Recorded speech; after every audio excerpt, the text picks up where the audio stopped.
This is Eagle News. I'm Arnie Aquino. Philippines may be thousands of kilometers away, but it sure feels closer at the Magkasama event in Vancouver. Archiros Natividad Yi shares what Magkasama is all about.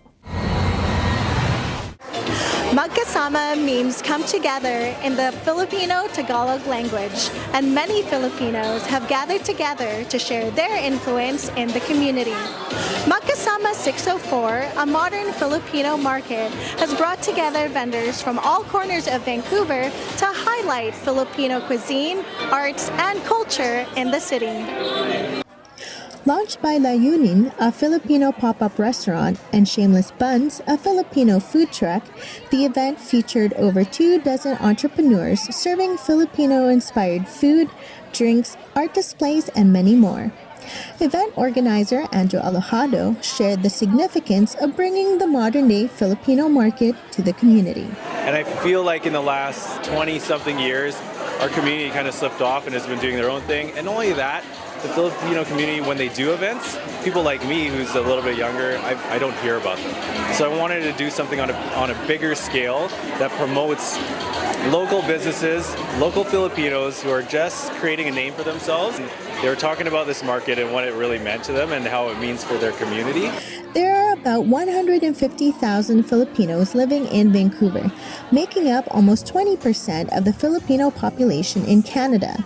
Isabel Fernandez, owner of Calligraphy, shed light on how this collaboration brings awareness to Filipino representation. Having a collaborative event like this is actually super duper important for our community.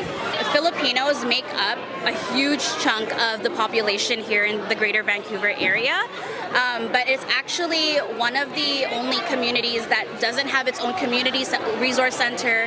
We don't have a big community gathering place, but as Filipinos, it's nice that we're finally gathering together and coming together, because as long as we support each other and as long as we come together for things like this, the more we're going to be seen by everybody else. In the spirit of Bayanihan, what better way to give back to the community at large than to support the livelihood of indigenous coffee growers in the Philippines? Iona Santos Fresnoza shared with us on bridging the connection between farmers in the Philippines and the coffee lovers of Vancouver.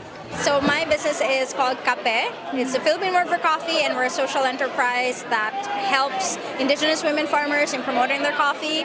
And our business model is really simple. We source directly from the farmers. It's relationship based so that the farmers get more out of that. And we purchase the coffee at above market prices so that farmers can have a meaningful livelihood.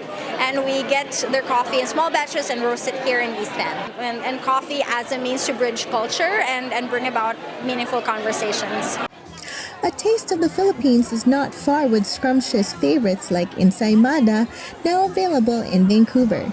Cecile Remedio spoke on educating the youth about Filipino history through food and what it means to give back a piece of home to Filipino Canadians today. There are a lot of Filipinos who migrated in Canada, and a lot of them actually are very young, so they don't know anything about the Philippines and the history as well, of course, our food. So I think it's good that we're able to help the young ones learn about our food, and then of course the not so young ones. So they're saying that, oh, I don't miss Philippines anymore. I don't get homesick anymore because we have ensaymada like the Philippines. That's what my friends and, customers are saying. Anthony Bourdain once called Filipinos the most giving people on the planet. And Magkasama 604 shows that Filipinos are passionate about sharing their culture, generously giving a piece of themselves to the community. Reporting from Vancouver for Eagle News, my name is Archiros Natividad Yi, and I'm 1 with 25.